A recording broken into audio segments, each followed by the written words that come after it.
আমি পেঁয়াজটা লাল করে ভেজে নিয়েছি, তারপরে আদা রসুন বাটা দিয়ে একটু ভালোভাবে কষিয়ে নেব।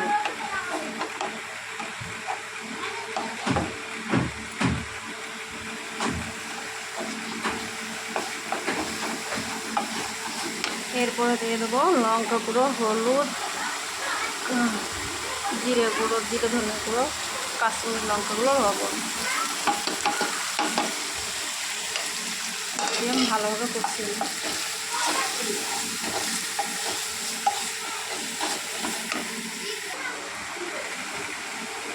মশলাটা ভালোভাবে কষানো হয়ে গেলে আমি কাতলা মাছগুলো রেখে দিয়েছি, কাতলা মাছগুলো দিয়ে দেবো।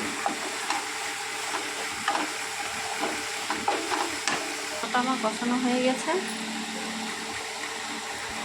এবার আমি কাঁচা মাছগুলোই দেবো। ভাজবো না, আজকে একটু অন্য স্টাইলে রান্না করছি আমি, মাছগুলো ভাজবো না।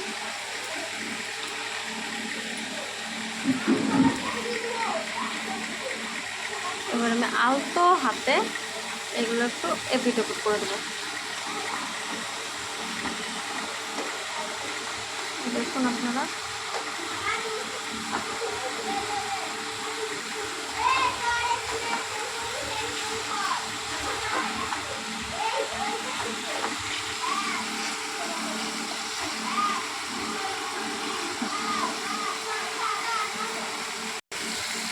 হয়ে গেছে। আমি এপিট ওপিট করে ভালোভাবে এটা একটু নাড়াচাড়া করে দিচ্ছি, বেশি নাড়বেন না, মাছটা ভেঙে যাবে। দেখুন হয়ে গেছে, এবার আমি জল দিয়ে দেবো।